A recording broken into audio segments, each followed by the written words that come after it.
Hola. Hola, profe, buenos días. Hola, buen día, Andrés. Hola, profe, buenos días. Muy buen día, Eduardo. Vamos a esperar un segundito más que siguen entrando chicos, estudiantes, así que y ahí partimos.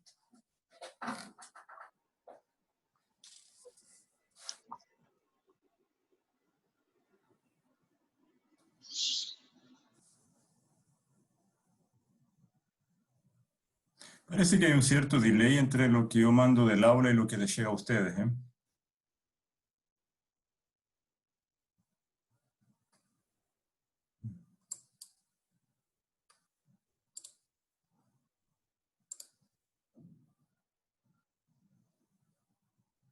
Bueno, comencemos. Comencemos, ya van a ser las 9:50. Buen día, mi nombre es Fernando Awad Chain. Esta es una de las pocas clases, de hecho, que voy a estar con cámara, pero quería que me conocieran principalmente aquellos estudiantes que no me conocen. Hay algunos que ya cursaron conmigo, otros que no, pero bueno, quería que me conocieran, quién sabe cuándo, para que nos veamos en el campus. Entonces, para que conozcan un poco mi cara también. Yo les cuento un poquito. Yo soy profesor adjunto, ¿sí?, de nuestro departamento, el departamento de electrónica. Esto es la penúltima categoría antes de pasar a ser profesor titular, lo cual me llena de orgullo en realidad. Pero también tengo que comentarles que soy el profesor argentino, para bien o para mal, y por mucho tiempo vengo siendo profesor argentino que hay en el departamento. Y creo que va a ser así un tiempo más. Bueno, primero que todo quiero darles la bienvenida y comentarles de que mi forma de hablar va a ser la misma, lamentablemente. A pesar de todos los años que llevo viviendo en Chile, no se me ha ido la tonada. Así que les ruego paciencia. A mí tampoco me gusta mi tonada, si vamos al caso. Pero hago mi mejor esfuerzo. Entonces, bienvenidos al curso. Me van a ver, van a estar conmigo durante todo este semestre. Yo sé que para muchos de ustedes, como les dije, es la primera vez que me van a tener de profesor. Yo he dejado de dar ya los cursos más básicos, como es sistemas digitales y tal, inclusive los laboratorios, que es donde primero ustedes hacían, y ahora estoy más concentrado en los ramos que vienen, o en las asignaturas que vienen después.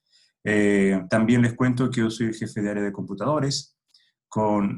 Ese título no es ninguna jefatura, en realidad es una coordinación. Yo coordino un poco qué es lo que pasa dentro del área, defino la planificación docente y bueno, llevo adelante todo lo que es la administración del área. Por eso también los invito a los que tengan consultas respecto al área de computadores, me pueden dirigir a mí directamente a mi correo. Quiero comentarles además, chicos, que este semestre, como ustedes saben, todo el cursado va a ser exclusivamente online. Ya vamos a revisar un poco qué es lo que dice el reglamento, porque yo creo importante de que todos estemos familiarizados con el reglamento que nos compete en esta modalidad, ¿sí? Para saber qué es lo que podemos hacer, qué no podemos hacer, cómo lo vamos a hacer, cuáles son las reglas, cuáles son las opciones, porque también hay un reglamento de disciplina, o sea, una parte de la disciplina asociada, para que no tengamos luego problemas en general y para que tengamos un marco de trabajo que nos compete a todos. Así también quiero comentarles que debido a que el curso tiene pocos alumnos, unos 13 creo, yo soy bien flexible en el sentido de que si tienen dudas, por favor, no pierdan el tiempo, me las canalizan directamente. Yo os recomiendo el uso extensivo del aula para canalizar las dudas, como así también voy a fijar horarios de consultas, pero en mi experiencia, en los casi 10 años que ya llevo en la institución, todos los horarios de consulta que yo puse, rara vez aparece un estudiante. Entonces ustedes prefieren de pronto más hacerme consultas a partir del correo electrónico o inclusive de los foros del aula y demás. De todas maneras, yo voy a poner horarios de consulta para el que quiera. Lo que sí yo les pido, por favor, en caso de necesitar los horarios de consulta, les ruego que me manden un correo, porque no puedo tener la sesión de Zoom abierta por 1 hora y media esperando que un estudiante aparezca. Entonces me mandan un correo y así yo inicializo la sesión de Zoom y podemos tener la consulta pertinente. Las consultas por lo general no deberían ser más de 10 minutos por alumno. Son preguntas puntuales que me hacen. Todas mis clases, les cuento chicos, que van a estar grabadas. Y una cosa, yo me refiero al estudiantado en general con la expresión chicos. Es una herencia de mi argentinidad. Por favor, no lo tomen a mal, no es despectivo. Es como, es una manera súper coloquial de referirnos a los estudiantes en Argentina. Eso, así que me van a ver refiriéndome a ustedes como chicos y tal, pero por favor no lo tomen como despectivo, es algo que todavía no lo logro eliminar de mí. Ya vamos a hablar un poquito más del ramo, vamos a tener nuestra primera clase introductoria. Quería comentarles también de que todas las clases van a ser grabadas y las voy a subir luego de la clase. No la puedo subir inmediatamente después porque una vez que yo termino la clase necesito cargarla al servidor, eso me lleva cerca de media hora, 45 minutos, y de ahí luego subirla al aula que me va a llevar un tiempito más. Entonces, por lo general es dentro de una hora y media después de haber finalizado la clase, siempre que yo no tenga otra reunión u otra clase, es que puedo dejar ya la clase colgada en nuestra aula. Todo, como les dije, todo va a estar dentro de lo que es el aula, todo. Toda la información, todas las lecturas complementarias, todas las PPTs, todos los ejercicios, todo lo que os dé va a quedar en el aula. Ustedes ya pueden ir chequeando, el aula tiene un montón de cosas, pero son de los años anteriores. Me van siguiendo, por favor, en lo que respecta a la actualización del aula. Por ejemplo, hoy ya está actualizada la clase introductoria, que es con lo que voy a dar hoy. También les comento que mis PPTs no cambian mucho de año a año, porque yo me baso principalmente en pizarra.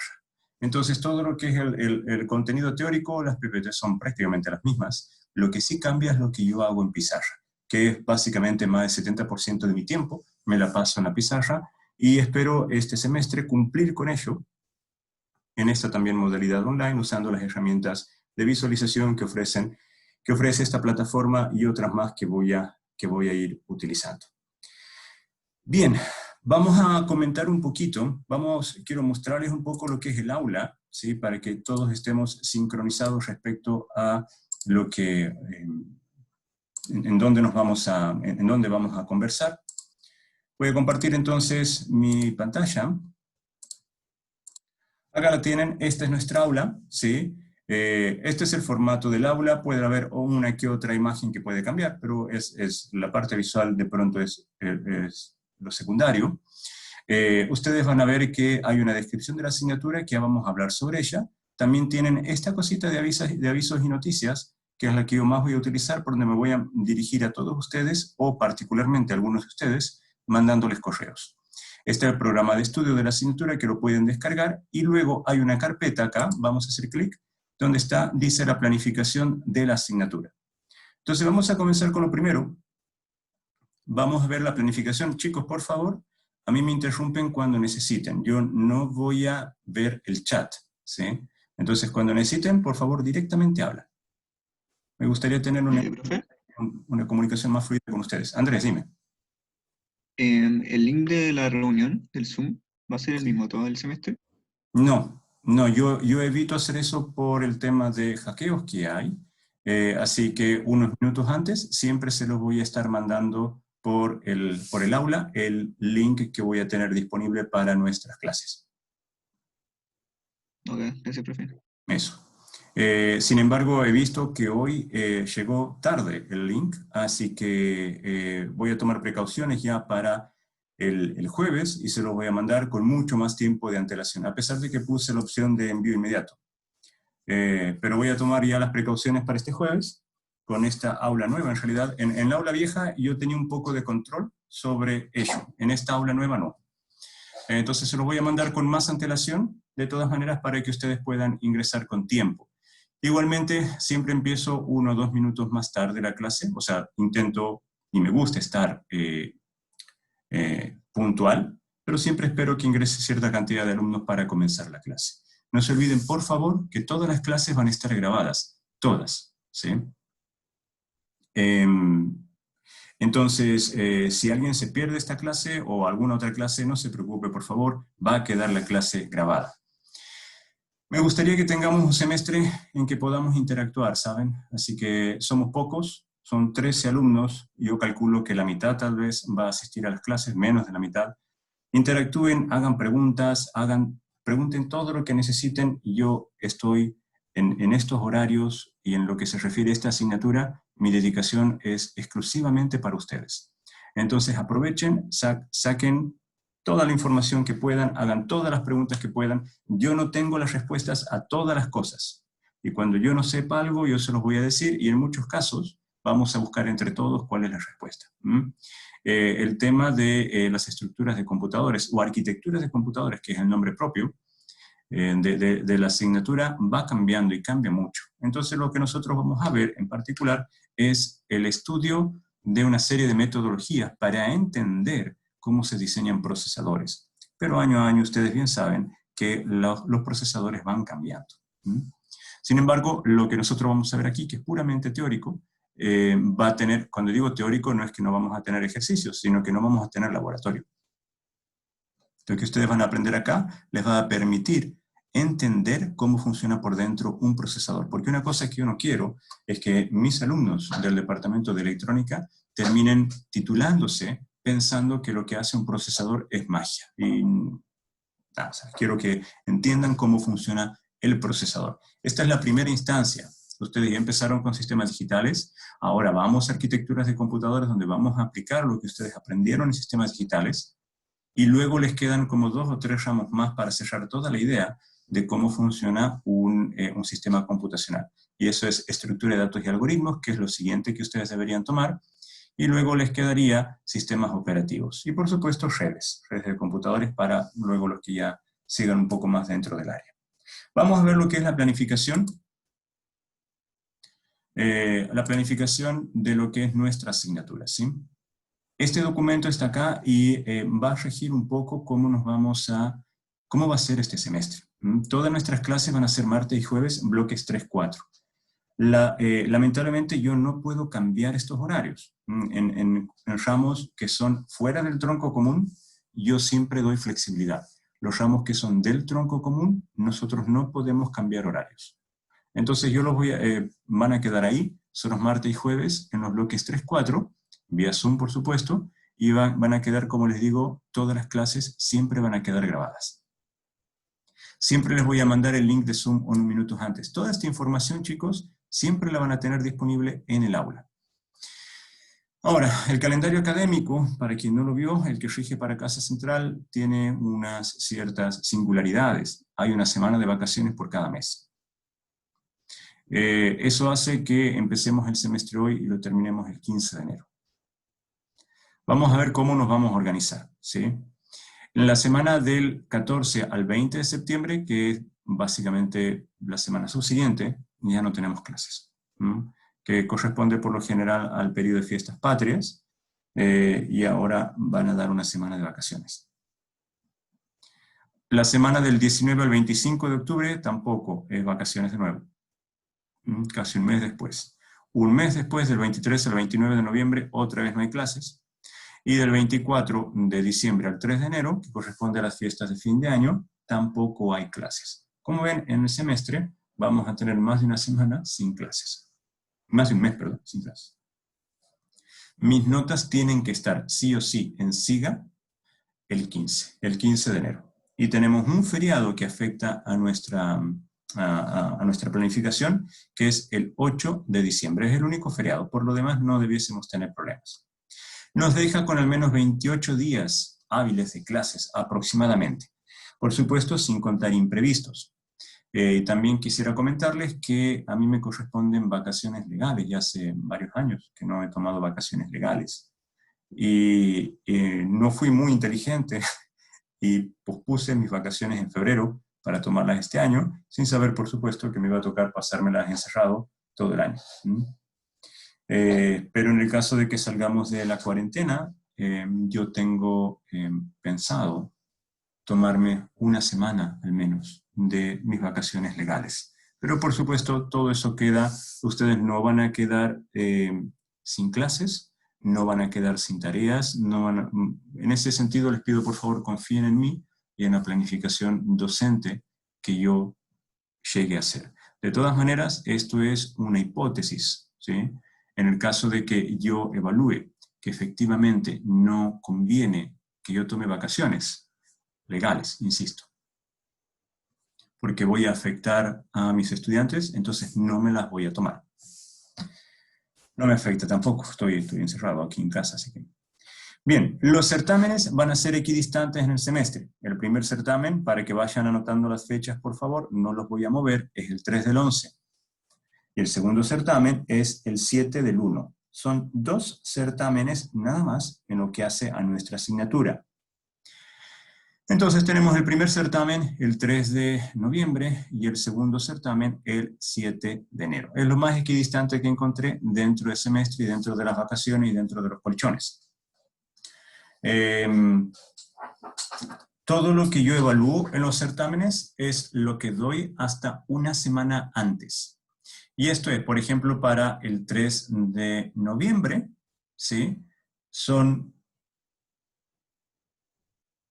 ahí me confundí. No es 1 del 11. Dice, la materia se evalúa hasta lo dado una semana antes. Si el certamen es el 3 de noviembre, aquí es un typo nada más, ya lo voy a corregir. El 3 de noviembre es martes, entonces es hasta todo lo que doy al 27 de octubre.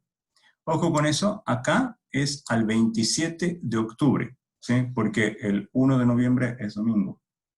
Así que ese ha sido un error mío. Entonces, es hasta el 27 de octubre. Entonces yo doy hasta una semana antes, chicos. Para que ustedes se puedan preparar, para que puedan estudiar y demás. Lo que sí, en el recuperativo, ojo, entra absolutamente toda la asignatura. Toda. Bien. La nota de nuestra asignatura es el promedio de los certámenes. Certamen 1 más certamen 2 sobre 2. Simple. Por favor, tengan presente de que este es un ramo del tipo teórico. El recuperativo va a ser solamente, e históricamente lo he tomado solo de 45 minutos. Y esto es, a ver, rinden el certamen 1, rinden el certamen 2. Si alguno de los certámenes les va mal, no les alcanza la nota para aprobar, van y toman el recuperativo. Por supuesto, con el certamen de menos nota. Supongamos que en uno sacan 40 y en el otro sacan 55. No les da, entonces van a tomar el certamen de 40. No el certamen de 55. Entonces toman el certamen de menos nota, el recuperativo con el certamen de menos nota, y yo reemplazo la nota, tal cual. Lo que sí es que si ustedes aprueban, yo les saturo la nota de aprobación en 55. ¿Dudas ahí? Profe, Miguel. eso es solamente para el caso de, o sea, por ejemplo, si yo doy el recuperativo por subir nota, ¿no se me saturaría la...? No. Subir, si aprobaste y quieres subir nota, bienvenido sea. Pero ojo, Ya. reemplazo la nota. Ya. Eso sí, ténganlo Sí. presente, por favor. Tengo dos dudas. Eduardo, dime. No me quedó muy claro. Entonces, ¿el recuperativo reemplaza la peor nota o reemplaza la mejor nota? En términos simples. O sea, vos tienes que tomar el recuperativo de tu peor nota. A ver. Eso no me queda muy claro. No, es que ya veo dónde está la confusión. Supongamos, supongamos que desaprobaste, que reprobaste la asignatura, ¿sí? Sí. Y tienes 2 certámenes. El certamen que vas a recuperar es el certamen de menos nota, porque ese es el que a mí me dice que vos no tienes los conocimientos para aprobar la asignatura. ¿Me sigues? O sea que va a entrar solo la materia del certamen que me fue peor. ¿Algo así? Del certamen que reprobaste, exacto. Ah, ok. Y después se hace un Ahora, promedio con la otra nota. O se ¿perdón? reemplaza. Y luego de eso se hace con la nota, por ejemplo, tengo mis 2 notas Sí. y desaprobé. O Y sea, después supongamos que el ejemplo, el certamen 1 sacaste 40 y el certamen 2 sacaste 55.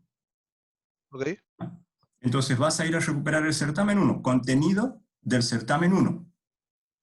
¿Sí? Sí. Lo que yo digo acá, el recuperativo entra toda la materia, es porque fíjate que yo les evalúo acá, por ejemplo, en el primer certamen, hasta el 3 del 11, pero hasta una semana antes. ¿Ya? Ese es el lapso que yo les doy. Pero si uno Ojo. toma el recuperativo, entra hasta el 3. Algo así. Entra hasta el 3, pero, cuando yo les digo que entra toda la materia, es porque en el certamen 1 yo no les puedo evaluar todas las cosas que yo he dado en ese tiempo. Evalúo algunas cosas. ¿Sí? Ok. Entonces, cuando llega la hora del recuperativo, yo todo lo que les pido es estudien todo, porque no voy a evaluar definitivamente lo mismo que evalué en el certamen 1. Sí, sí. ¿Mm? ¿Y el promedio final cómo quedaría con el recuperativo? Bien, supongamos, sacas 40 y sacas 55. ¿Sabes qué? Vamos a aprovechar que vamos a la pizarra directamente y vamos a hacer el ejercicio. Acá. En el primer certamen, uy, mi letra está. Tu primer certamen sacas 40. Tu segundo certamen sacas 55. Este es el certamen que vos irías al recuperativo. ¿Me sigues? Bien. Sí, sí. Vos das el recuperativo y ahora vas a tener el certamen 1 recuperado. Supongamos que hayas sacado, no sé, un 100. Ahora, la nota final de la asignatura es igual a certamen 1 más certamen 2, todo eso, dividido entre 2. Como vos, este certamen es el que reprobaste y que recuperaste, en tu primer promedio esto es menor, de hecho no es igual, es menor a 55, por lo tanto repruebas la asignatura. Cuando lo recuperas al certamen 1, vas a tener certamen 1 recuperado más el certamen 2, todo esto dividido entre 2, pero ahora te da más que 55. Porque Ok. 100 más 155 dividido entre 2 te da 70 y tanto, ¿sí? Ahora, Sí, sí. como te da más que 55, entonces yo fuerzo a que esto sea igual. Ok, gracias, ahí me quedó claro. Eso. Porque en estricto rigor, si has ido a la instancia de recuperación, no debieses sacar más nota que quien aprobó nominalmente durante el semestre. Ya, gracias, profe. ¿Les queda claro? ¿Quedó claro, Eduardo? Sí, sí, súper claro. Ahora, yo sé que esto lo pueden encontrar un poco malo, pero yo sí les tengo una buena noticia. Y es que yo no les voy a preguntar por qué faltaron al certamen. ¿Sí? Si ustedes faltan al certamen 1, faltan al certamen 2, no es necesario que a mí me den explicaciones. Directamente van al recuperativo. Y digo esto porque históricamente, cada vez que un estudiante, antes, cuando recién comencé a dar clases, yo les pedía el certificado, el Sansanito, que ahora es imposible, por supuesto, o en muchos casos me traían hasta estos certificados legales porque eran llamados a testificar, porque había fallecido lamentablemente algún pariente, o cosas así. No, ya no, o sea, porque no puedo andar haciendo de policía, ni tampoco en ese momento no podía ir a San Sanito a corroborar si la firma estaba falsificada o no, porque era un triste papelito. Entonces directamente yo creo sano, si necesitan faltar, falten, sabiendo que van a tener la instancia recuperativa y que si faltan o no pueden dar el certamen, la nota de saturación de aprobación de la asignatura es 55. Y eso es lo que está informado a la dirección de estudios, ¿sí? Y eso es lo que aplica a este ramo ya desde hace varios años. ¿Dudas, Eduardo?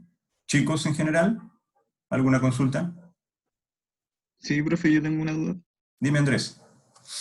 Si es que yo repruebo ambos certámenes, ¿puedo dar recuperativo de ambos o solamente del peor? Puedes dar de ambos, pero tienes 45 minutos nomás, Andrés.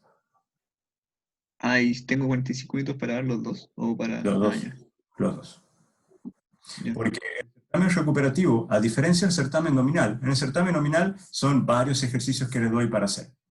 Que de hecho siempre tengo fama de que mis certámenes son largos, pero este semestre no lo van a hacer. Se los aseguro. En el recuperativo yo doy un ejercicio. Nada más. Entonces, si decides recuperar los dos certámenes, en 45 minutos, si estudiaste la asignatura, debieses andar bien. Cuando yo preparo un certamen o un recuperativo, no importa, una evaluación, yo lo resuelvo y mido mi tiempo. Y a ese tiempo yo lo multiplico por 5. ¿Sí? Y ese es el tiempo que yo les doy a ustedes para resolver.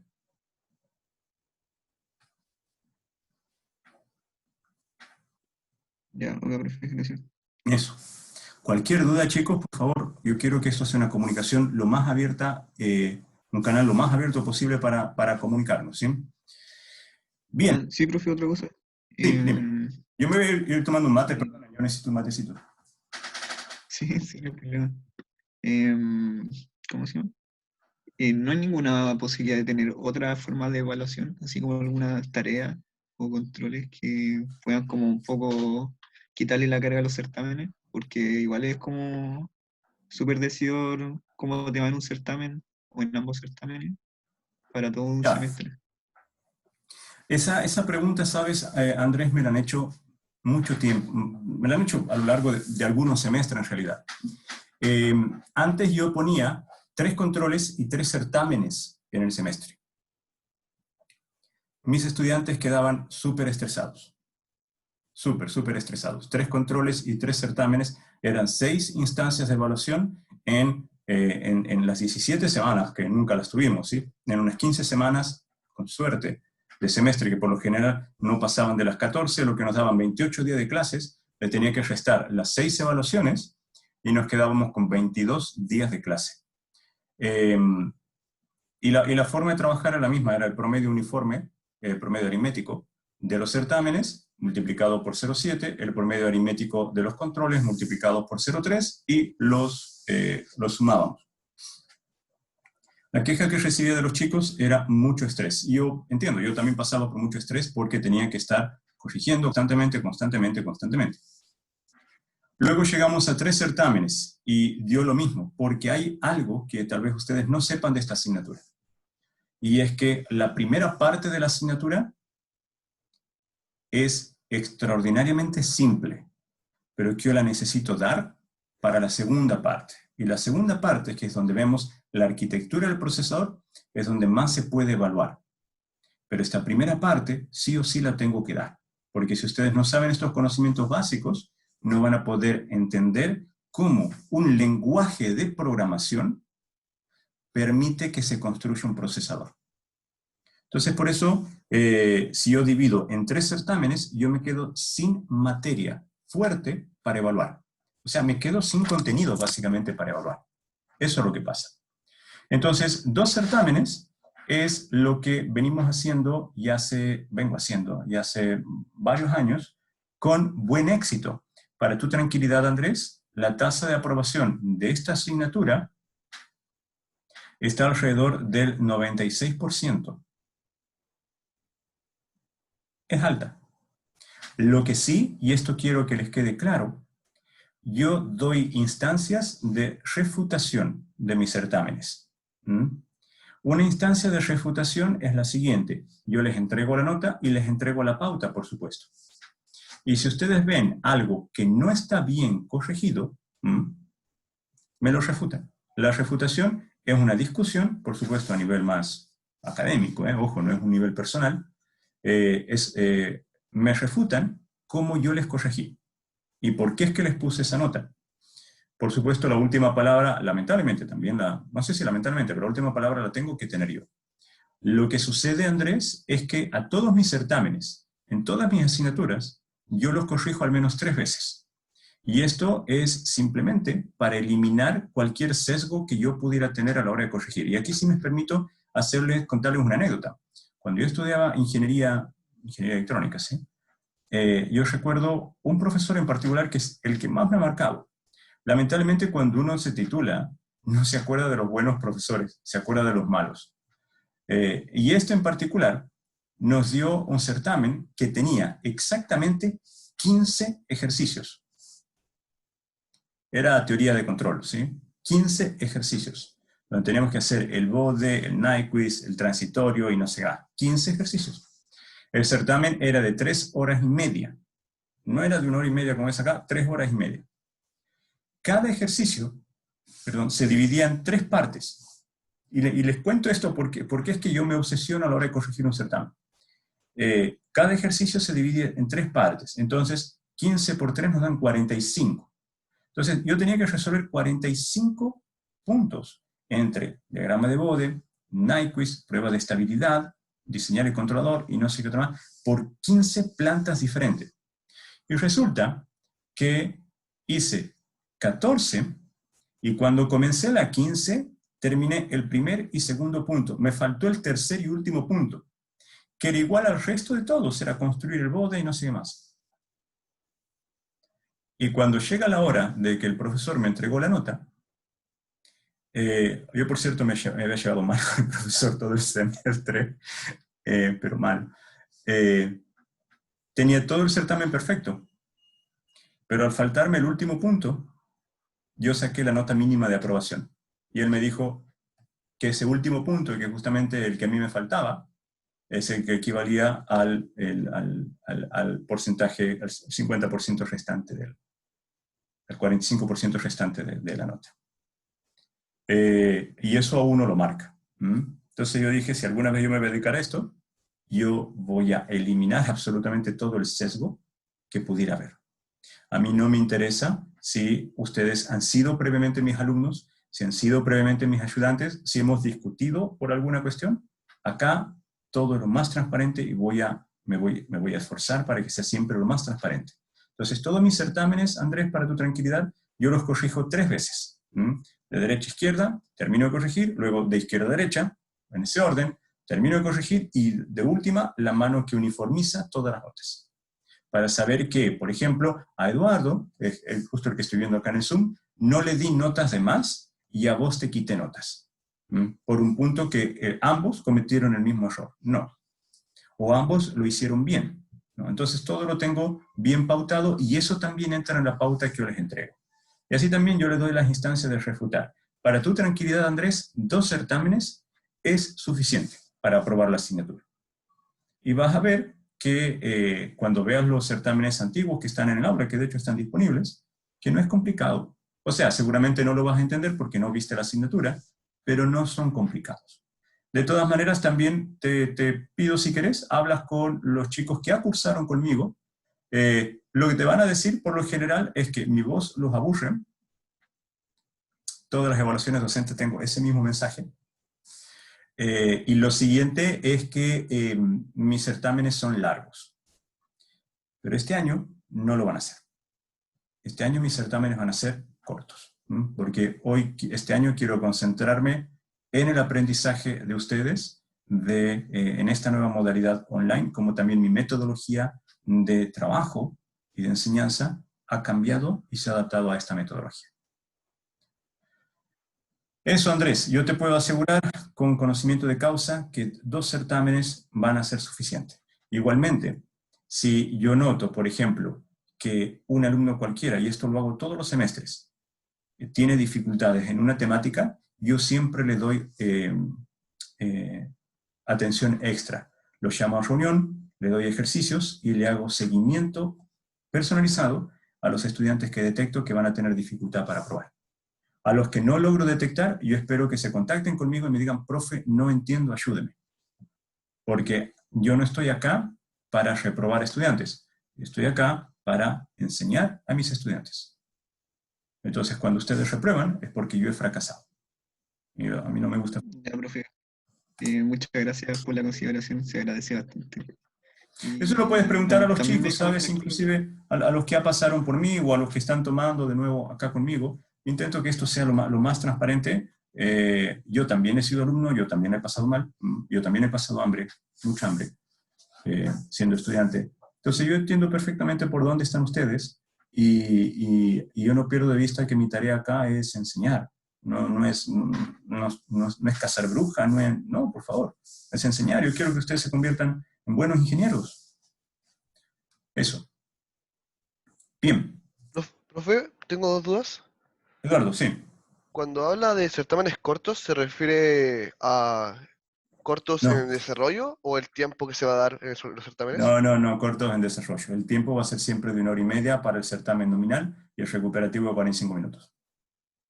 Okay. Y la otra pregunta que tenía era, cuando se habla de libro abierto, ¿es materia en un cuaderno o un libro o es materia sacada de internet, por ejemplo? Ya, perdonen, ese es otro argentinismo. Nosotros decimos libro abierto a material de libre consulta. Lo que ustedes tengan, si quieren tener el libro con ustedes, si quieren tener material de internet, el aula abierta, lo que ustedes quieran. Libro abierto significa de que no es, digamos, los certámenes presenciales son a lapicera y a hoja, nada más. No les permito ni tener calculadora. Pero ahora es imposible, o sea, entonces es con todo el material que ustedes quieran. Yo no les voy a controlar eso. Los que sí voy a controlar, y gracias Eduardo por la pregunta, que ya lo vamos a ver enseguida, porque también quiero que lo estudiemos, es el reglamento institucional, no el reglamento mío, ¿sí? Que todas las evaluaciones van a ser con cámara y con micrófono. Entonces, si yo les dejo a ustedes entrar, o sea, no es que les dejo, utilicen el libro que quieran, la plataforma que quieran, todo el material de estudios que ustedes quieran, hagan todo. Lo que sí yo les pido, con esa laxitud que yo les estoy pidiendo, les pido un compromiso, y yo voy a velar por la ética. Y la ética la vamos a ver desde este punto de vista. No conversar entre ustedes. Entonces yo voy a pedir que ustedes tengan las cámaras abiertas y los micrófonos abiertos. Entonces yo no quiero saber que ustedes estén, al menos que no estén conversando. Yo no tengo cómo saber si ustedes están chateando o no. No sé. Si lo van a resolver en el computador, si lo van a resolver en un papel, no sé. Pero al menos en lo que yo pueda controlar lo voy a hacer, y esto es en las evaluaciones, y por favor tomen las precauciones pertinentes. Voy a pedir la cámara y voy a pedir el micrófono abierto. Ok, gracias, profe. Ya. ¿Profe?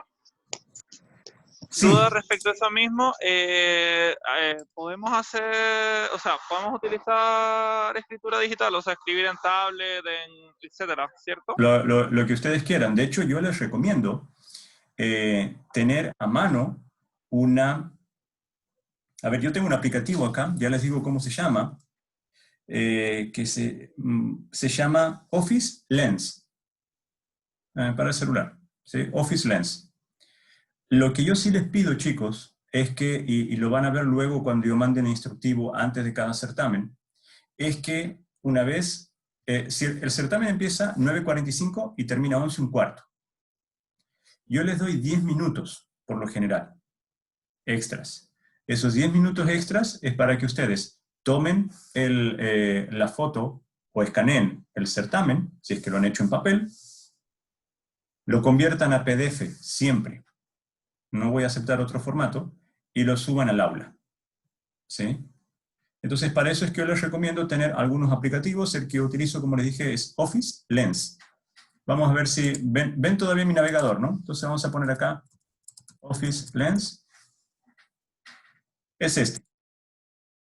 Lo bajan ustedes bajan la app y les permite digitalizar directamente la información que ustedes tienen en papel. ¿Sí? Y queda bien bonita, con una buena resolución y demás. Y ustedes directamente ahí, apenas le sacan la foto, le convierte todo a PDF y me la pueden subir al aula.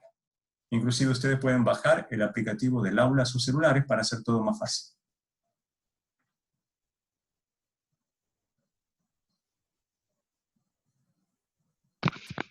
Ya, profe, se Eso. entiende. ¿Se entendió, Miguel? Sí. Sí, profe. Aprovechen, saben, todas las herramientas computacionales, bajen el aplicativo del aula, ya sea si vas a trabajar en la tablet, perfecto, a mí eso no me preocupa. Si vas a trabajar en papel, bueno, ahí no baja ningún aplicativo, pero tenete también en tu celular, de pronto, o en la tablet, yo recomiendo que es fácil, digamos, el Office Lens. Le sacas la foto al certamen, lo haces todo el PDF y me lo mandas. No sé, más fácil que eso. Y en 10 minutos es tiempo más que suficiente para que ustedes lo puedan hacer. Bien, si no hay dudas con respecto a esto, yo igualmente antes del certamen les voy a estar, con suficiente antelación, les voy a estar mandando las indicaciones de cómo va a ser nuestro certamen. Recordándoles que tienen que tener la cámara, que tienen que tener el micrófono. Si hay problemas de conectividad, que siempre sucede, eso a mí me lo tienen que informar. ¿Sí? Ahora, lo que muchas veces pasa es que mis estudiantes en general, ¿sí? Hasta ahora, lo que me viene pasando, de hecho, en el semestre anterior, es que me mienten. Problemas de conectividad, al final me terminan mandando el certamen o la evaluación muchísimo tiempo después. Y claro, yo me doy cuenta que es copiado. Uno se da cuenta. Porque repite frases de otro alumno, y en particular yo soy bien obsesivo con los certámenes, así que estoy fijándome en eso. En fin. ¿Profe? Sí. Profe, tengo una duda con respecto a lo de tener el micrófono siempre abierto, debido a que Sí. de repente puede ser un poco incómodo estar escuchando, siempre hay ruidos de computador, siempre hay ruidos de... Entonces, como tener audífonos puestos y escuchar a todos los demás compañeros hacer el certamen se vuelve un poco incómodo, por lo menos en mi caso. Bueno, lo que podríamos hacer es lo siguiente. Entiendo. Si a ustedes les parece pertinente, me van a dejar a mí la opción de activar y desactivar sus micrófonos cuando yo quiera. Por mí no habría problema. En ese caso no van a estar con el micrófono abierto, pero no van a desactivar el micrófono, porque yo necesito escucharlos. Entonces, cuando yo quiera, activo los micrófonos de ustedes, y cuando yo quiera, desactivo los micrófonos de ustedes. De una forma tal de que no vamos a mantener todo el horario del Es buena opción, la verdad. abierto. Profesor, una consulta. Sí, Eduardo. Es sobre ese tiempo. Eduardo, ¿verdad? No sé quién me habla. Juan, Se me va el... Ya. Juan, sí. profe, es sobre el tema de escanear. Ahí, por ejemplo, nosotros terminamos el certamen con el tiempo del certamen y aparte no da tiempo para escanear las cosas, ¿no? Claro, o sea, el certamen termina a las 11:15. ¿Ya? A esa hora cierra el certamen. Y de ahí tienes 10 minutos para escanear y mandarme todo. Ah, perfecto. 10 minutos es más que suficiente, Juan. Bien. O sea, se entiende que en esos 10 minutos vas a sacar la foto, vas a armar el PDF y me lo vas a mandar, no vas a hacer otra cosa. Sí, claro. Eso sí iba como un minuto extra para... No, sí, siempre doy. Ya. Lo que sí, por lo general, penalizo cuando se exceden de esos 10 minutos, ¿sí? Porque se entiende, por ejemplo, que si no me lo mandan hasta las 11:25 y me lo terminan mandando hasta las 11:45, ojo, el horario que yo chequeo es el horario de envío de ustedes, no el horario de recepción mío.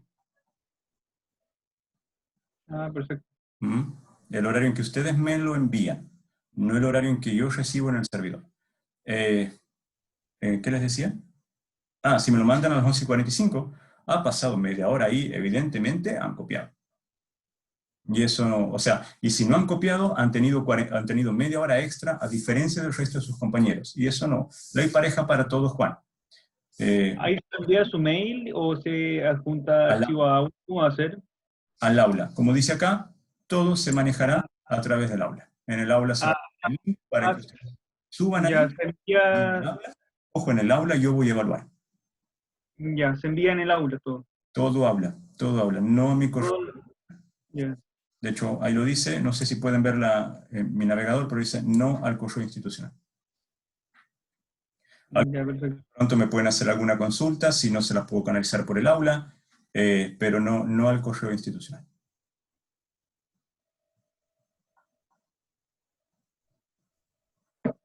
Eso. Ahora, la cuestión de no usar el correo es porque nos tenemos que acostumbrar al aula. Yo sé que, y me lo han dicho muchos estudiantes, ¿sí? No les gusta el aula, prefieren Piazza, o prefieren esta otra plataforma, o prefieren el de Google, el Google Class y no sé qué más. Pero la realidad, chicos, es que tenemos que utilizar lo que nuestra institución nos da. Nuestra institución nos da esta herramienta que es Zoom para las clases, y la institución nos da el aula para poder tener estas clases online, o para poder compartir con ustedes todo el material y demás, y organizar nuestras clases. Y eso es lo que yo voy a hacer. En este caso, yo no les, por ejemplo, hay algo que a mí me gusta usar que es el GitHub, ¿sí? Donde ir guardando los repositorios de mis códigos. Pero la universidad no lo provee. Entonces, lo que la institución a la que ustedes pagan el arancel, la matrícula, o lo que fuera, ¿sí? O el Estado les paga el arancel, Lo que quiero decir es que voy a utilizar las herramientas que la institución nos provee. Y no les voy a pedir utilizar herramientas que no sean provistas por la institución. Eso ya queda a estricto criterio de ustedes. Profe, una pregunta con respecto a eso mismo. Creo que, por ejemplo, informática si tiene GitLab o algo parecido, nosotros no tenemos esa opción. Puede ser. Electrónica no lo tiene. No lo tiene. Pero de todas maneras, acá no vamos a codificar. O sea, sí vamos a codificar, pero no vamos a implementar nada. Entonces, en ese sentido, no te preocupes. Yo el código que evalúo nunca pasa de unas 10 líneas. Así que no... Ah, ya, perfecto, profe. No, esto no es programación, no es estructura de datos, no. Es solamente empezar a programar en C.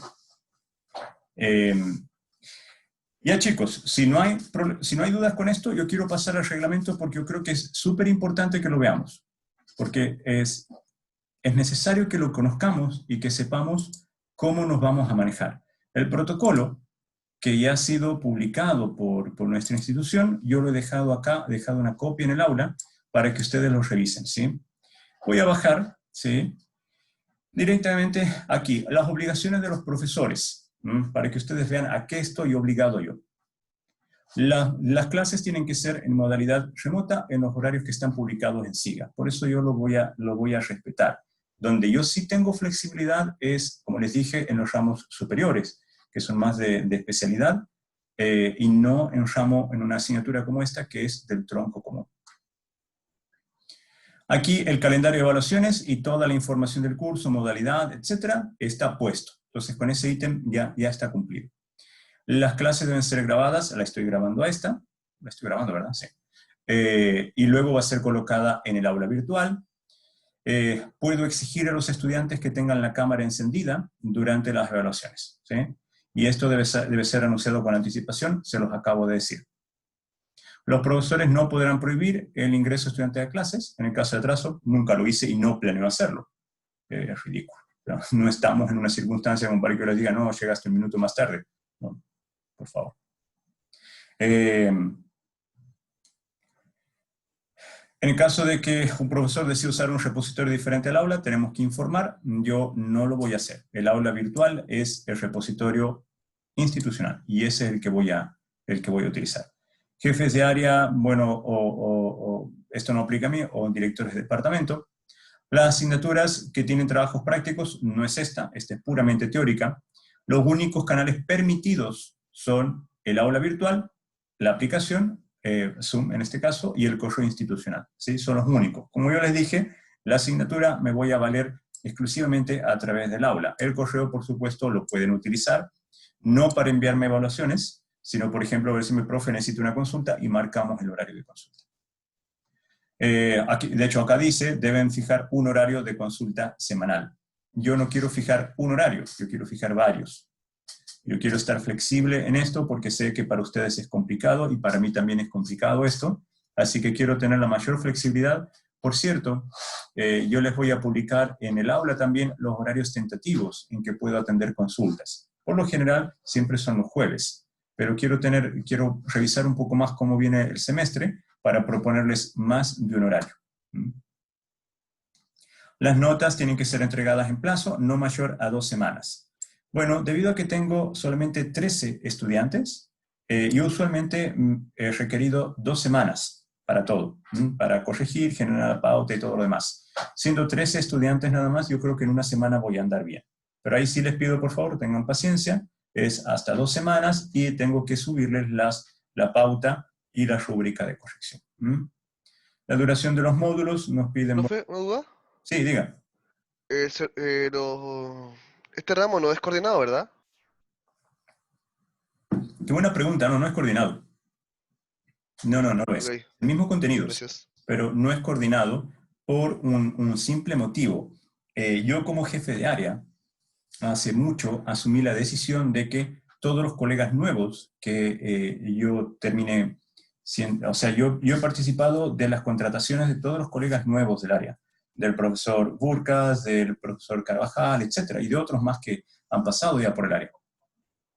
Entonces mi decisión para los colegas nuevos que tenían que tomar ramos, que tenían que dar clases, era no coordinar, darles la libertad para que ellos también pudieran encontrarse a sí mismos como profesores. Entonces, por eso, hoy, por ejemplo, antes dábamos con el profesor Carvajal también sistemas digitales, creo, y luego daba con otro profe estructura de computadores. Y en ambos casos yo les pedí a mis colegas, no nos coordinemos, tengan la libertad ustedes, y yo los ayudaba en lo que ellos necesitaban, ¿sí? Pero tengan la libertad de encontrarse ustedes con su propia metodología de enseñanza. Porque si yo te digo qué es lo que tienes que hacer, me vas a estar rindiendo cuentas a mí. Y no es eso, la idea es que te puedas entregar a tus estudiantes.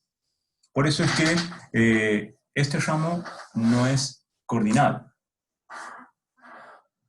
Eso. Pero son los mismos contenidos y es el mismo programa, ¿sí? Nada más que las metodologías de enseñanza y las metodologías de evaluación son diferentes. De todas maneras, chicos, si quieren cambiarse de profe, todavía tienen tiempo. Y también si los otros si quieren venir a mi asignatura, todavía tienen tiempo. La idea acá es que ustedes puedan formarse con aquellos profesores con los que más afinidad sientan o con los que quieran formarse. Para eso hay 2 profes, así que todo queda aquí a criterio de ustedes. Las evaluaciones, bien. Lo que aquí me interesa, chicos, es, dice, independientemente si una evaluación es presencial o virtual, el fraude académico es una falta grave. Y es por eso que yo les pido las cámaras y los micrófonos, ¿sí?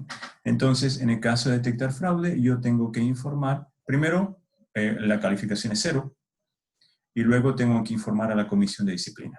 Entonces, el reglamento de disciplina aplica también vía remota, en el caso de fraude académico. Profe, ¿otra consulta? Sí. Respecto a las copias, si es que se llega a sorprender a alguien copiando, ¿reprueba automáticamente el ramo o tiene una nota 0 en el certamen específico? Antes, yo he puesto nota 0 a todo el ramo. Porque conductas antiéticas no son tolerables, ¿sabes? Y este semestre es bien probable que haga lo mismo. Yo sé que la situación es complicada, pero yo ya les doy la opción de libro abierto. Entonces no hay necesidad de copiar. Tienen toda la información de la web, todos los libros, todo, para poder solucionar los certámenes. Y si alguien copia es porque sencillamente no quiere estudiar. Y en ese sentido sí, les voy a poner 0 y es 0 toda la asignatura. Ok, gracias. Lo que pasa es que tienen que haber penalizaciones para las faltas que son graves dentro de la conducta académica. Y uno tiene que asumir las consecuencias de eso. En caso de tener problemas de conectividad, tienen que avisarme. Si durante la evaluación hay problemas de conectividad, me avisan. Puede ser que justo se les caiga no sé, la fibra óptica, se les corte por ahí. Bueno, nada, me mandan por el celular, me mandan un correo diciéndome, profe, se me cayó internet o algo. Pero los tiempos siguen siendo los mismos. Entonces a las 11:15 acaba el tiempo y te espero a las 11:25 para que me mandes el celular. La participación en clases no es obligatoria. Y eso también es un riesgo para mí. Son 13 ustedes. Hoy tengo nada más que 10 estudiantes. Y yo creo que con suerte voy a tener mucho menos de la mitad a lo largo del semestre. En algunos casos me temo que hasta no tenga estudiantes. Pero bueno, es parte del tema. Las clases no son presenciales, no son obligatorias. Ya, estos son de las evaluaciones. El recuperativo, bueno, ojo, aquí también flexibilidad por el tema de salud. Si por favor alguno de ustedes se ve afectado o sus familiares se ven afectados por el tema de esta pandemia, me lo hacen saber para que yo tome las precauciones necesarias y el plan de enseñanza necesario para que no afecte el cursado de ustedes. Y esto es, si, ojalá no pase, pero alguno de nosotros se contagia, yo tengo que congelarlos. Es decir, si han faltado 3 semanas y han faltado una evaluación, tengo que tomar una decisión y yo no les puedo poner el 0 por no haber estado en esa evaluación, no los puedo mandar al certamen, al recuperativo, y darles de nota de saturación 55. Tengo que tener otra consideración específicamente por el tema de esta pandemia. Pero eso lo voy a solucionar con el o la estudiante afectado por la pandemia, directamente. Y aquí están las tantas semanas de vacaciones que tenemos este semestre. Bueno, hay muchas semanas de vacaciones. La responsabilidad de cada estudiante, las clases virtuales, ustedes tienen que, por favor, necesito que se identifiquen cuando entren, ¿sí? Que pongan su nombre. De todas maneras, yo soy el que habilita o deshabilita la entrada de estudiantes, pero quiero verles el nombre. Principalmente por una cuestión de respeto, yo intento que mis clases sean lo más amenas posibles. No les pido que pongan cámara, hoy le estoy poniendo yo a la mía, pero más adelante la voy a sacar. Pero sí quiero que se identifiquen, ¿sí? Poder saber, bueno, aquí es Eduardo el que me pregunta, y no me está preguntando JTP, DPNS, no sé qué nombres se pueden poner. Y por supuesto mantener la cordialidad, mantener el buen trato entre nosotros. Es muy importante, porque cuando ustedes se titulen vamos a ser colegas. Y entre colegas no, tiene que reinar el buen trato entre nosotros. Abstenerse de hacer mal uso de esto. En alguna presentación alguna vez, no en la mía, yo estaba presente en lo que estaba haciendo mi colega, no faltó la persona que comenzó, porque estaba habilitada la opción de dibujar en pantalla, y comenzó a hacer estos garabatos. No hay otra expresión, y claramente no corresponde. Si hubiera sido mi caso, yo lo mandaba directamente a la comisión de disciplina para que sea expulsado. Pero bueno, mi colega tuvo otra consideración. La asistencia es responsabilidad de ustedes, chicos, yo no les puedo hacer seguimiento. Mis clases son en el horario que les digo, los espero, pero yo no puedo hacerles seguimientos en el sentido de que vengan a clase, vengan a clase, vengan a clase. Yo dependo de ustedes. Si ustedes quieren pasar bien el ramo, quieren aprender y tanto, saben dónde estoy, el horario de las clases y demás. Bien, ese es el reglamento de lo que hace lo que se ha publicado de manera institucional, y vamos a pasar entonces ahora un poco a lo que es. Vamos a entrar ya de lleno a nuestra asignatura. A mí sí les cuento que me gusta hacer algunas pausas a los 45 minutos más o menos de cada clase.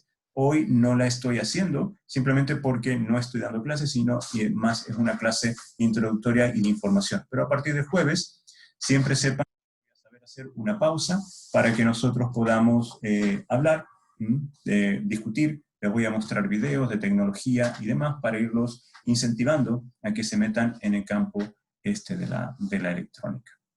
Electrónica y telemática.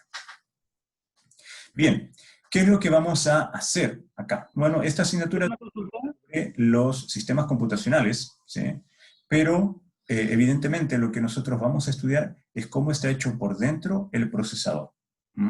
En particular, no vamos a evaluar el desempeño per se de un sistema computacional. Eso lo hacemos en EDA, Estructura de Datos y Algoritmos, que es el ramo siguiente. Lo que vamos a hacer en este ramo es evaluar el desempeño del hardware, ¿sí? Porque ustedes ya son expertos en sistemas digitales. Entonces, ¿cómo vamos a aplicar lo de sistemas digitales para diseñar un procesador que sea eficiente desde, ojo con lo que voy a decir, desde el punto de vista de la información? No lo vamos a diseñar desde el punto de vista de la eficiencia energética, que también la vamos a tener que ver, sino que lo vamos a diseñar desde el punto de vista de la eficiencia en el manejo de la información. Porque de nada sirve, ojo, tener acá un procesador que tenga 10 GHz, es un reloj de 10 GHz, pero tiene un solo core. Y si tiene un solo core, ojo acá, esta es una pregunta típica. En un sistema de 32 bits, que es algo que nosotros vamos a aprender, ¿y por qué se llama un sistema de 32 bits? ¿Nos conviene tener una memoria de 8 GB?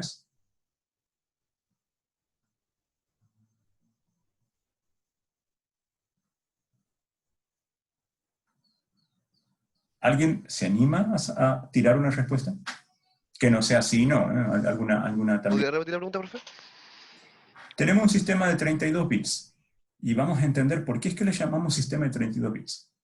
¿Nos conviene tener memorias de 8 GB en un sistema de 32 bits? En este preciso momento no me acuerdo, pero creo que de 32 ya creo que 8 GB era el máximo que se podía como utilizar, si no eran 4. No me acuerdo en este instante, pero más que eso ya sé que es exceso y no lo va a ocupar. Bien, Me parece por lo que sé de computadores. va muy bien, ¿sí? Un sistema de 32 bits, que lo que llamamos un sistema de 32 bits, solamente puede direccionar hasta 2 a la 32. Y vamos a entender qué significa direccionar acá. Y esto es, podemos acceder hasta 2 a la 32 direcciones de memoria. Nada más. Y eso son 4 GB. Entonces, si ustedes van y se compran el supercomputador de 32 bits con 16 GB de memoria RAM, en este caso, no les sirve nada. Y eso es algo que nosotros tenemos que aprender, ¿sí? Solamente van a utilizar los 4 GB, que son las 4, 2 a la 32 direcciones posibles que van a poder acceder, y nada más, chicos. Y de hecho, nosotros vamos a estudiar un poquito más, porque este ramo en particular se trata de algo que es para mí crucial de explicar. Y les voy a explicar acá de nuevo en la pantalla, en la pizarra.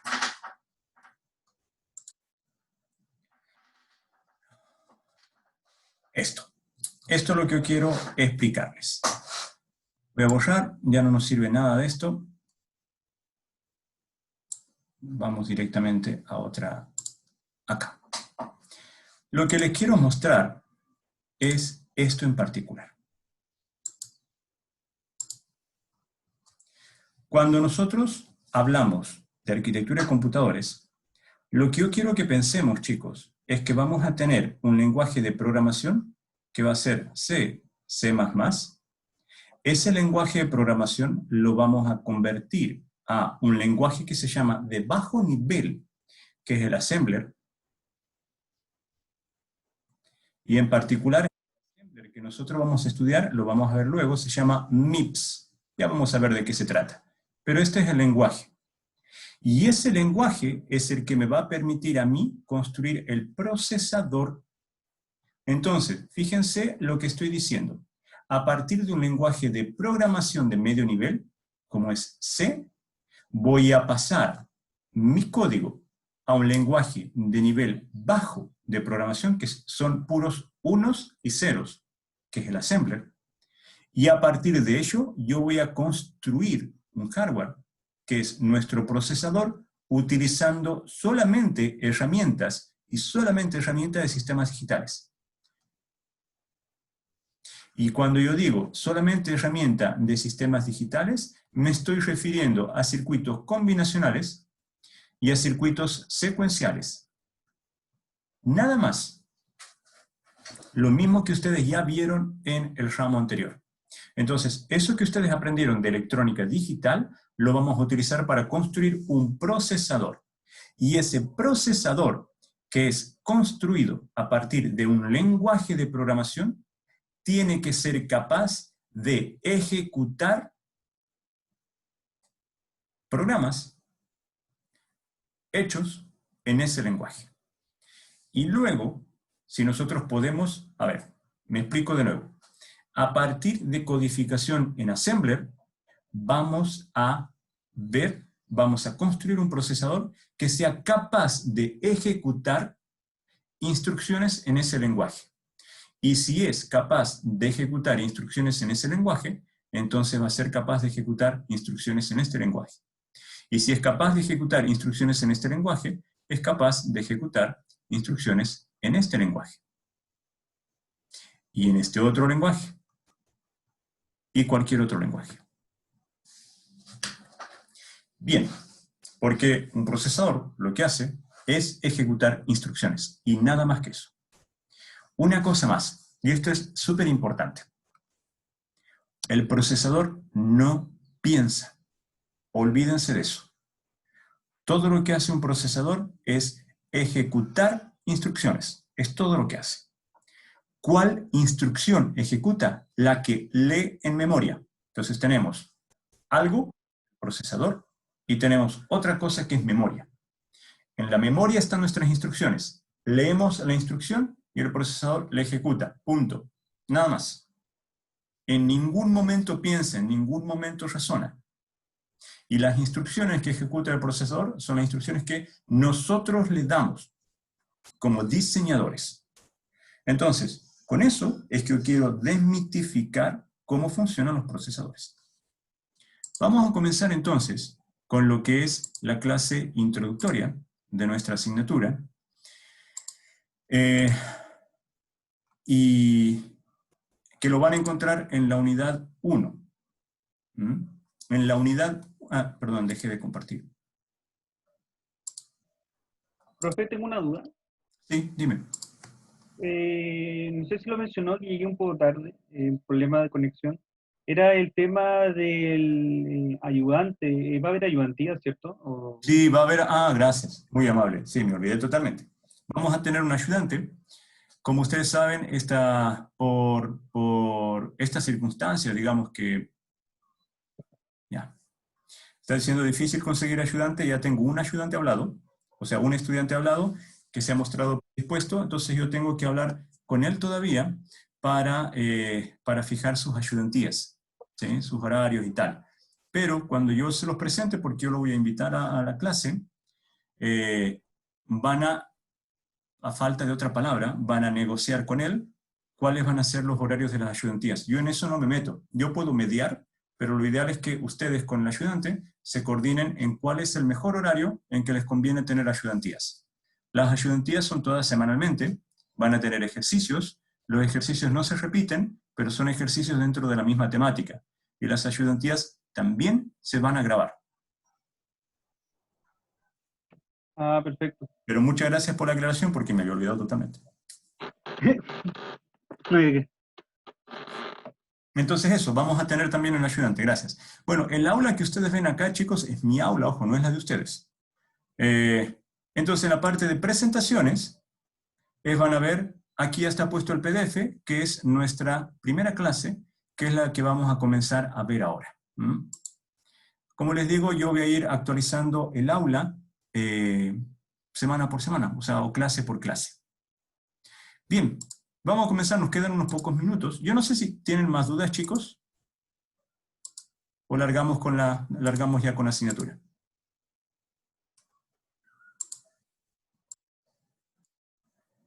Bien, aparentemente no tenemos más dudas. Vamos a comenzar entonces con nuestra primera clase, que es la clase de introducción nada más. No hay muchos conceptos acá, sino que es una clase más motivacional de lo que se trata arquitectura de computadores. Ya el próximo jueves nos vamos a meter de lleno en esto. Bien. Por favor, me interrumpen cuando necesiten, ¿sí? Bien. El objetivo principal, saben, en este ramo, pero no son objetivos justamente pedagógicos, sino son objetivos más del orden de la ingeniería. Yo quiero mostrarles cuáles son los componentes principales de un sistema de computación, pero me refiero al procesador. Cómo funcionan y cómo interactúan entre ellos, ¿sí? Porque no pierdan de vista, por favor, que toda la tecnología que se desarrolla es bioinspirada. Con esto, principalmente lo que es tecnología para el consumo. Entonces, van a ver que las arquitecturas de todas las placas madres o las arquitecturas de los procesadores dentro del chip tienen una bioinspiración en cómo funciona el cerebro humano. Por supuesto, lo tratan de mejorar de alguna manera, pero están bioinspiradas. Entonces, por eso van a ir viendo que las arquitecturas van cambiando y se van mejorando de a poco. Entonces yo quiero mostrarles cómo el core del procesador interactúa con el resto de los elementos que hacen también al procesador. Vamos a aprender a determinar las capacidades de nuestro procesador, ¿sí? La eficiencia de nuestro procesador, cómo la vamos a medir, que de hecho es en esta, en esta unidad en particular.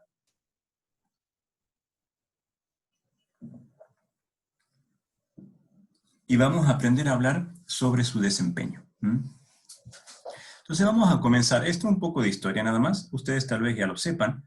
Pero bueno, el procesador viene de esta oblea de silicio, donde se genera la estampa. Hay todo aquí hay toda una tecnología asociada que no me voy a meter. en particular porque no es el tema que compete a esta clase. El que quiera puede tomar, hay ramos de posgrados que tratan sobre esto. E inclusive, en alguna época, auspicié el dictado dos veces auspicié el dictado de un ramo que permitía la construcción de chips, pero eso fue en el 2015 y 2016, creo, y de ahí ya nunca más, antes de que ustedes inclusive entraran a la universidad. Bien, entonces tenemos nuestra oblea, la oblea de silicio, ahí tenemos nuestra estampa. Ya van a ver por qué es que les muestro esto. Evidentemente, los elementos que caen dentro de la estampa, todos estos elementos que ustedes ven acá, los rectángulos, que al final van a ser los cuadraditos, los chips, son los que sirven. Los que quedan aquí en el borde son los que nosotros vamos a descartar en nuestro análisis, porque son chips que están dañados, ¿sí? Entonces vamos a ver un poquito los costos, por eso es que les hablaba de esto. Tenemos la oblea, tenemos el chip ya impreso dentro de nuestra oblea de silicio. Entonces, las estampas o los chips que caen en la orilla de nuestra oblea puede ser, esta es una aproximación nada más, es la circunferencia de la oblea dividida la diagonal de la estampa, ¿sí? Nos da aproximadamente la cantidad de chips que vamos a descartar, que son todos los que caen acá en el borde. El número de estampas restantes va a ser básicamente el área de la oblea, dividido el área de la estampa, o el área del chip, menos las estampas que caen en la orilla. Y esto también es una aproximación. Entonces, con eso, nosotros tenemos ya una idea aproximada de la cantidad de chips que vamos a estar produciendo, ¿sí?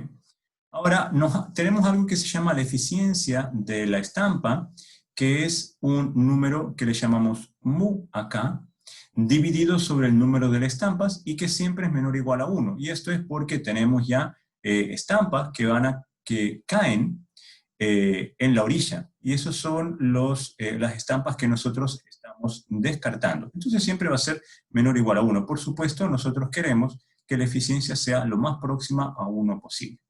El problema que tenemos acá, chicos, es que el costo de la estampa, que en el proceso productivo es que nos interesa, ¿sí? Es básicamente el costo de la oblea dividido mu, donde mu es el número de... mu es el número de estampas que son útiles, básicamente. Con eso, nosotros estamos en presencia del costo de la estampa. Cuantas más estampas estén deficientes, porque, a ver, de las estampas que se han generado acá, de las que son rescatables, ¿sí? Del número de estampas, hay muchas que no sirven. Entonces, por cada estampa que nos sirve, mu va a ir decreciendo. Entonces, con eso en mente, nosotros tenemos que tener presente de que el precio del chip depende también de la eficiencia del proceso productivo. Entonces, cuanto más barato es el procesador, ojo, que nosotros compramos, no necesariamente es porque justamente estamos diciendo, bueno, hay una mayor masificación o lo que fuera, sino que también el proceso productivo es más eficiente. Cuanto menos eficiente es el proceso productivo, el costo de nuestro procesador va a ser más alto. Esto no solamente depende, obviamente, del mercado. La historia de los procesadores es antigua, ¿sí? Tenemos el Babbage, que era un ábaco, ¿sí? que vemos ahí, que es puramente mecánico, que lo único que hacía era cálculo a partir de engranajes, nada más, ¿sí? Luego tenemos ya con el advenimiento de la tecnología. Cuando me refiero a tecnología, por favor, es porque hay electricidad. La mecánica también es tecnología, ¿sí? Pero me refiero ya a donde hay electricidad por medio. Entonces vienen los amplificadores, en las válvulas de vacío, en realidad que ustedes no tienen por qué haberlas conocido, yo no las conocí en mi vida. O sea, no las estudié sí por metido nada más, porque me gusta mucho la electrónica, pero no, ya ni se enseña. Y de hecho, esta fue hecha en Rusia. Las válvulas de vacío son lo primero que vino antes de los transistores y los que permitían la amplificación de corriente. No les voy a explicar cómo funciona de hecho. Tenemos luego el ENIAC, que es el primer procesador que tenemos acá, que tenía 18.000 tubos de vacío. hoy, si quieren hacer una analogía, piensen que tenía 18.000 transistores. Claramente, y ocupaba toda esta sala acá, súper refrigerada y demás. 18.000 transistores en menos de lo que hay en el procesador que tiene mi celular más antiguo. Entonces, pero este era el procesador. Lo que se buscaba antes, ojo, con estos procesadores era calcular. No se buscaba programar, ojo con eso. Se buscaba calcular. Esa fue la motivación para el desarrollo de los procesadores. Luego comenzamos con el primer computador, de hecho el UNIVAC, este que fue construido obviamente en Estados Unidos, que son los precursores en el desarrollo de sistemas computacionales. Fíjense que trabajaban con cintas magnéticas para el almacenamiento de la información, ¿sí? Inclusive todo esto que ustedes ven acá hoy es menor a lo que tiene el celular de cualquiera de nosotros, el procesador de nuestros celulares. Y de nuevo, insisto, esto ha sido la motivación para el desarrollo de los computadores, ha sido en el cálculo. Muchos habrán visto también esta película de Turing, para el desarrollo de la máquina de Turing para la desencriptación. Y la desencriptación, chicos, no es otra cosa que el cálculo. Es una máquina de estado finito, y la máquina de estado finito tienen que sincronizarla. Luego vino el desarrollo, por supuesto, del transistor, y con eso se dispara todo. Y en particular, no solamente con el desarrollo del transistor para la amplificación de corriente, sino que el transistor presentaba una particularidad, o sea, algunos de los transistores que se fueron desarrollando presentaban una particularidad. Y es que nosotros podríamos tener saturado o no saturado el transistor. Y cuando lo teníamos saturado o no saturado, comenzamos a hablar de una lógica, que es la lógica binaria. Entonces teníamos dos estados. Ya teníamos entonces acá un dispositivo, el transistor, que podía tener dos estados, 0 o 1. Esto que llamamos 0 o 1, chicos, y ustedes ya lo vieron en sistemas digitales, no es otra cosa que es un símbolo, ¿sí?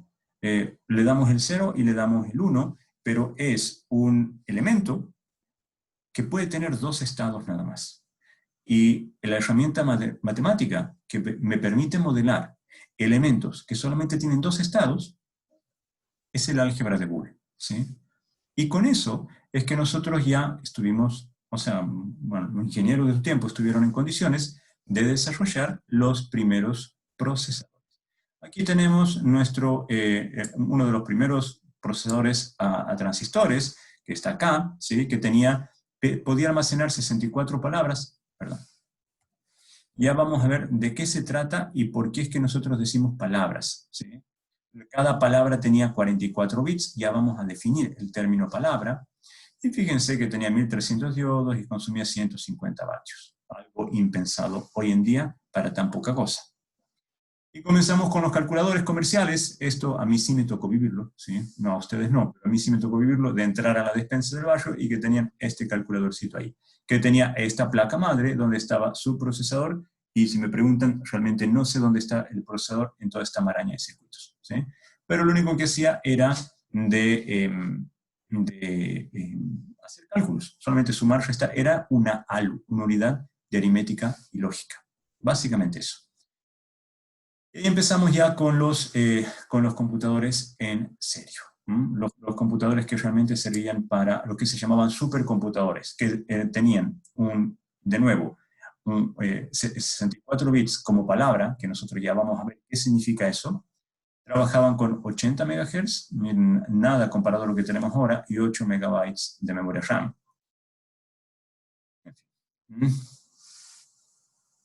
Y ocupaban de nuevo toda una sala. Hasta que llega, por supuesto, el advenimiento. De hecho, Apple fue de los precursores en el uso de computadores para fines personales, con su desarrollo del sistema. Bueno, no sé si saben, pero el sistema operativo bien parecido al de OS surgió acá, y el entorno gráfico de Windows también surgió de Apple. Y estábamos en presencia de un procesador que tiene 64 kilobytes de memoria RAM y 4000 transistores. Entonces, como ven, seguimos con cuestiones, aquí está el procesador, con cuestiones que eran bien simples. Pero esto fue evolucionando, no les voy a hacer yo todo el raconto histórico de esto, no les corresponde, ustedes ya han nacido en la época de los computadores y en la época de Internet, así que esto es solamente como ver prehistoria, la prehistoria tecnológica. Me lo voy a pasar un poco más. Lo gracioso de esto es que este fue uno de los primeros portátiles. Y fíjense cuánto pesa, 13 kilogramos. ¿Sí? Y la resolución de la pantallita, no sé si está puesta por acá. ¿La ven? La pantalla, 5 pulgadas. Nada. ¿Qué es esta pantallita que ustedes ven acá? Entonces y fíjense que tenían las entradas para lo que se llamaban los floppy disk, que también yo no creo que ustedes lo hayan llegado a conocer, y si lo ven, lo van a ver en algún museo.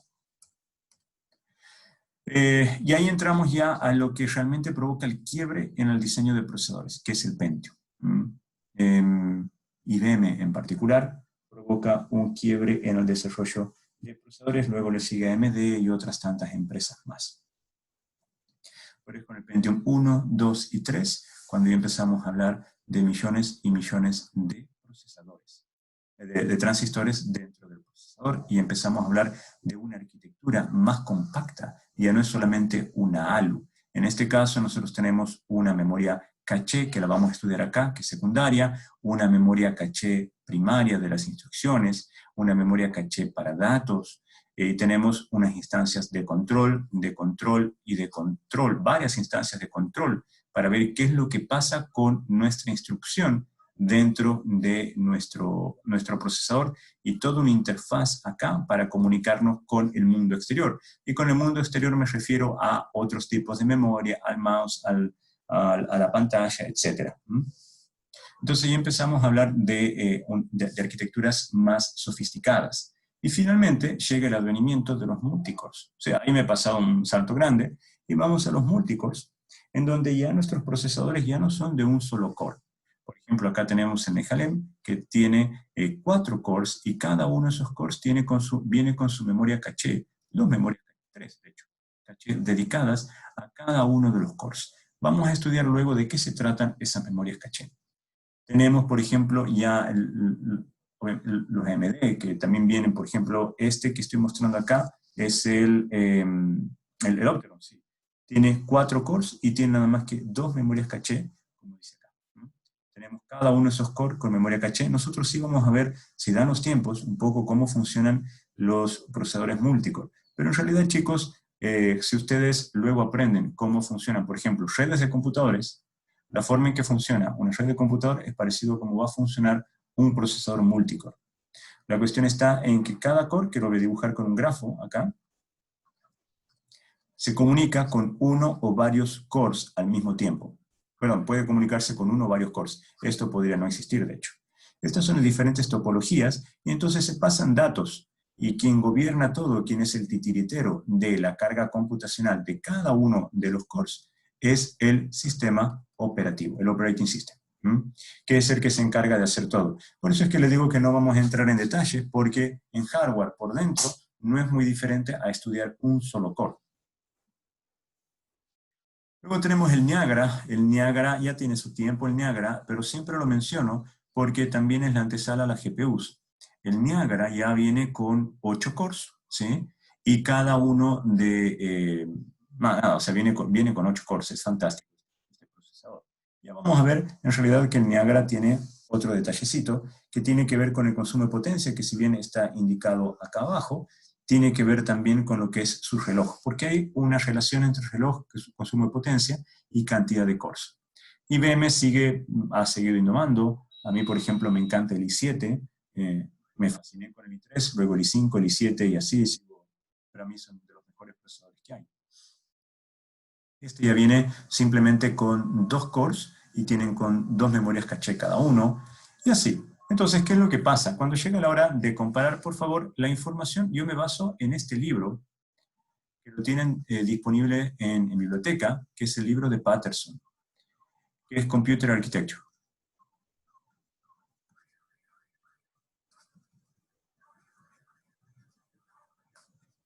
Me baso mucho en ese libro, me gusta mucho, yo creo que es el libro que más se adecua a lo que nosotros estudiamos.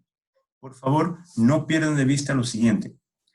Nosotros enseñamos ingeniería electrónica, ingeniería telemática. No enseñamos electrónica, ¿sí? Eso es para que vean la diferencia. La carrera no es electrónica, la carrera es ingeniería civil electrónica, ingeniería ejecución electrónica, ingeniería civil telemática. Y me gusta poner este término ingeniería adelante porque, chicos, la carrera electrónica per se es otra carrera y es diferente y tiene un perfil diferente a ingeniería electrónica. Y el libro de Patterson es el libro que mejor se ajusta a lo que es ingeniería electrónica, ingeniería telemática. Bien, lo que quiero que veamos acá, y posiblemente con esto ya terminamos porque estamos casi en hora, es que tenemos el análisis de la cantidad de cores, relojes y potencia. Esto es importante, son 3 métricas que la vamos a utilizar siempre para evaluar nuestros procesadores. Fíjense que el Opteron de AMD tiene 4 cores, 2,5 GB en su reloj y 120 vatios. Por lo general, entre estos dos hay una relación 1 a 1. El Nehalem tiene 4 cores, aproximadamente 2.5 GB y 100 vatios. En cantidad de cores, en reloj y en consumo de potencia, este viene siendo mejor que el AMD. Luego tenemos el de IBM, pero fíjense, el de IBM tiene, el Power 6 tiene, solamente para fines de comparación, 2 cores, pero tiene 4.7 GHz y aproximadamente 100 vatios. Lo que sucede con el de IBM es que, fíjense que la frecuencia es casi el doble del de Intel.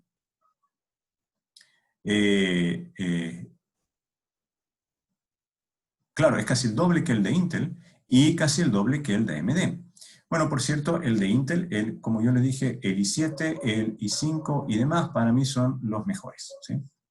No hago publicidad, por favor, no, sino que como usuario las he encontrado que son los mejores procesadores hasta ahora. El de IBM, ¿cuál es la particularidad que tiene? Fíjense que tiene 2 cores y 4.7 GHz. Una relación rápida que nosotros podemos hacer, o un análisis rápido, es dividir la frecuencia en la cantidad de cores que tengamos. Fíjense que es prácticamente el doble. O sea, en este caso 4,7 sobre 2, aquí vamos a tener 2,5 sobre 4, 2,5 sobre 4. Cuando nosotros sacamos la frecuencia sobre los cores, es la cantidad del reloj, la velocidad de última, con la que va a funcionar cada core. Entonces, fíjense que si bien acá tenemos que el Power 6 tiene solamente 2 cores, tiene mucha más velocidad que estos otros que están acá. Entonces, 2 cores con este reloj no está tan malo y tiene un consumo de potencia que está bastante aceptable. Sin embargo, el otro que yo quiero que veamos es el Niagara. El Niagara tiene 8 cores y tiene 1.4 GHz. Consume mucha menos potencia que el resto, porque tiene un reloj más bajo. En realidad, en estricto rigor, más reloj, más potencia. El tema del multicore, chicos, surge, una de las necesidades que motivan el desarrollo de multicore es el siguiente. El reloj de 1.6 GB, que lo voy a poner acá, este es nuestro reloj, voy a hacer el dibujito. Este es nuestro reloj. Es el mismo reloj para el Core 1, es el mismo reloj para el Core 2, es el mismo reloj para el Core 3, y así sucesivamente para todos los relojes.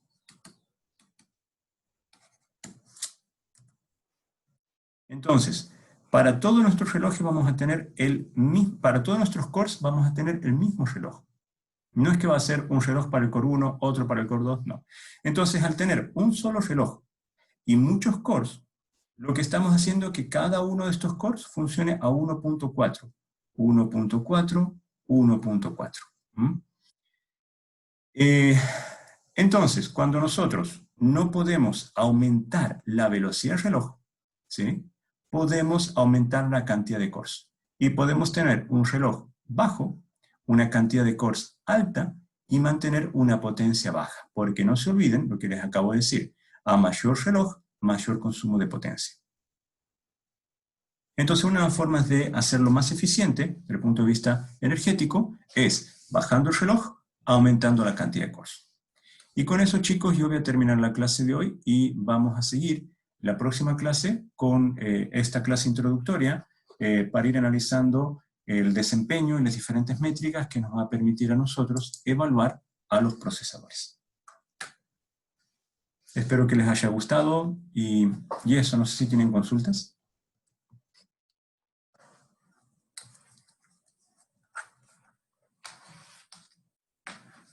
¿Todavía están ahí? Sí, Sí, sí. sí, Ningún yo Ya. no tengo consultas por mi parte. Bueno, chicos, espero haber aclarado todo cómo va a ser el cursado este semestre, y cualquier duda la vamos a ir solucionando en el camino. Pero quiero que tengamos un semestre transparente, un semestre prolijo, y que este ramo sea un ramo de excelencia, como a mí me gusta que sea. Entonces nos estamos viendo ya el jueves en este mismo horario. Nos vemos, que tengan una bonita cena, una bonita ¿Profe? semana, un comienzo de semana. Profesor. Chao, profe, Perfecto. muchas gracias por Chao, todo. profe, que le vaya bien. Nos vemos, cuídense. profe.